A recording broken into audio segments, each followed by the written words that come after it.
Hello viewers, আজ আমি তোমাদের জন্য তোমাদের অনেকেরই রিকোয়েস্টে একটি ভিডিও নিয়ে এসেছি, তা হলো চিতই পিঠা। গত বছর বলেছিলাম ভিডিওতে যে মা এসে বাজার থেকে সরা পাতিল কিনে এনেছিল, আর এবারে কিন্তু আমার একরত্তি ছেলে, আমি আর মা তিনজনেই গিয়েছিলাম বাজারে সরা পাতিল কিনতে।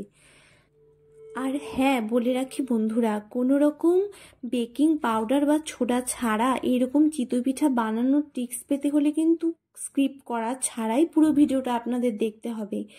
আর এই জন্য মা নিয়েছিল আতপ চাল। আতপ চালটি ভিজিয়ে রেখেছিল মোটামুটি ওই 6-7 ঘন্টা, ভালো করে ধুয়ে। আবার 6-7 ঘন্টা পর ভেজানো হয়ে গেলে আবার একবার ধুয়ে নিয়ে মা মিক্সচার গ্রাইন্ডারে দিয়ে দিচ্ছে চালটি।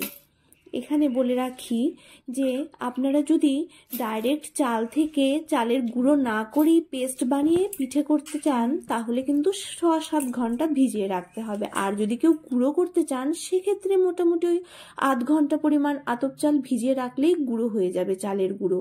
এখানে যেহেতু আমরা ডাইরেক্ট পিঠে বানাবো, তার জন্য ওই ভেজানো চালে মোটামুটি ওই 4 থেকে 500 গ্রাম চালের মধ্যে ছোট বাটির 1 বাটি জল নিয়ে নিতে হবে।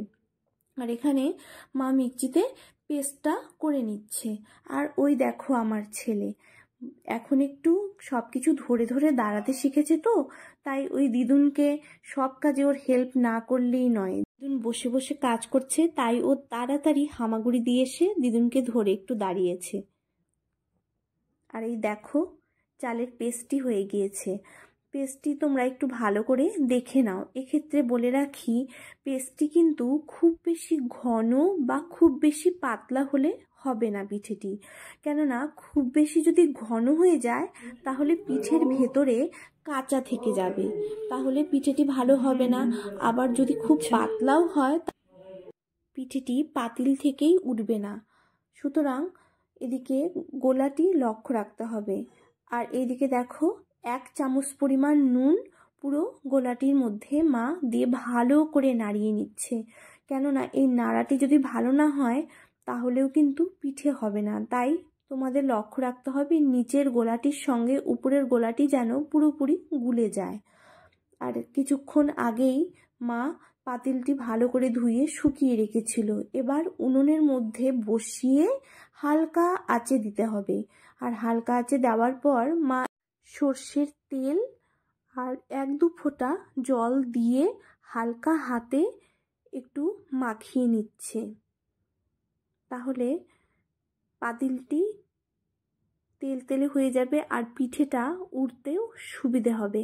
এই জন্য তোমাদেরও এইভাবে তেল আর জল মিশিয়ে পাতিলটিতে একটু মাখিয়ে নিতে হবে। এক্ষেত্রে তোমরা একটা ছোট কাপড়ে তেল জল মাখিয়ে নিতে পারো। আর কয়েকটা পিঠে হওয়ার পর ওই কাপড়টা দিয়ে একটু একটু মুছে নিতে পারো পাতিলটা, তাহলে পিঠেগুলি ভালোভাবে উঠে যায়। আর দেখো এখানে মা বাটিতে কিছু পরিমাণ জল নিয়ে নিচ্ছে, এটাও কিন্তু পিঠে ভাজার কাজে লাগবে। পাতিলটিকে লক্ষ্য রাখতে হবে যেন খুব ধীরে ধীরে আঁচে বসানো হয়। খুব বেশি আঁচে যেন, বারবার বলছি, না দেওয়া হয়। প্রথমেই যদি পাতিলটিকে বেশি আঁচে দেওয়া হয়, তাহলে ফেটে যাওয়ার সম্ভাবনা থাকে। আর গোলাটি মা বারবার এইভাবে গুলিয়ে নিচ্ছে, কেননা নিচে ভারী অংশটা থিতিয়ে পড়বে। তোমরা যখন বানাবে তখন বাড়িতে দেখতে পারবে এটা, যে গুঁড়োগুলো নিচ দিকে বেশি ঘন হয়ে যাচ্ছে আর ওপর দিকটা পাতলাই থেকে যাচ্ছে। তাই সমানভাবে গুলে নিতে হবে। সব সময় তোমাদের এটা লক্ষ্য রাখতে হবে। 1-2টো পিঠে বানাবে যখন, তখন প্রত্যেকবার একটু এইভাবে গুলিয়ে নেওয়ার চেষ্টা করবে তোমরা। আর পিঠের সঙ্গে নলেন গুড়ের পায়েস হবে না, সেটা তো হতে পারে না।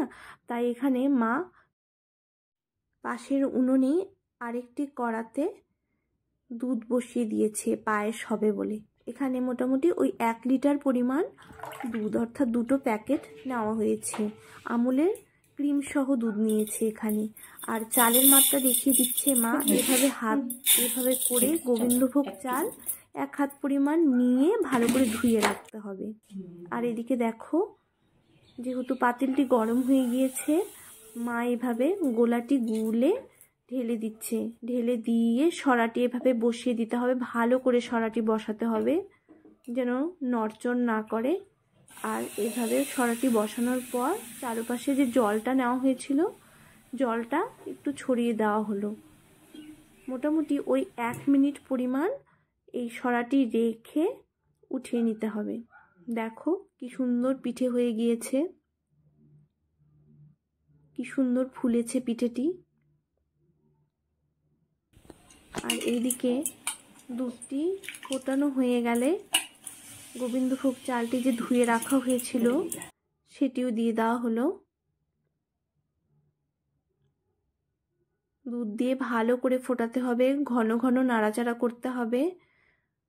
দুধে চাল দিয়ে না নাড়াচাড়া করলে কিন্তু নিচে চালগুলো দলা পাকিয়ে যাওয়ার সম্ভাবনা থাকে। এই জন্য পায়েসের চাল কিন্তু ঘন ঘন নাড়া দিতে হবে। এক্ষেত্রে মা মোটামুটি 1 কিলো পরিমাণ দুধ নিয়েছিল, এখানে 100 গ্রাম পরিমাণ চিনি নিয়েছে।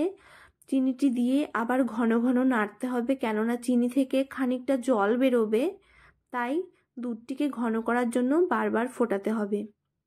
আর এদিকে দেখো মা একের পর এক পিঠে ভেজে যাচ্ছে।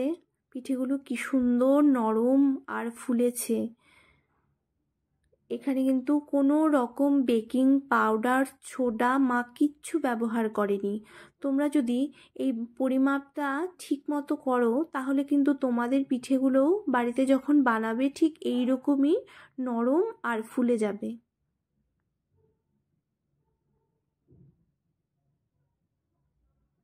পায়েসটির ভালো করে ফোটানো হয়ে গেছে। চিনি দেওয়ার পর যে জলটা বেরিয়েছিল সেটাও শুকিয়ে গিয়েছে।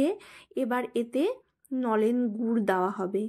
এখানে গুড়ের পরিমাণ মোটামুটি ওই 100 গ্রাম থেকে 150 গ্রাম পরিমাণ গুড় দিতে হবে। প্রথমে ওই 100 গ্রাম গুড় দিয়ে আবার মোটামুটি ওই 10 মিনিট পরিমাণ নাড়াচাড়া করতে হবে গুড়টি না গলা অবধি।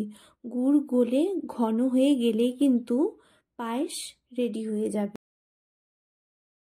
আর পায়েসটি হয়ে গেলে ঠিক এইরকম দেখতে হবে, ঘন হয়ে ওপরটা এরকম দেখতে হয়ে যাবে। আর পায়েসটি কিন্তু কমপ্লিট হয়ে গিয়েছে।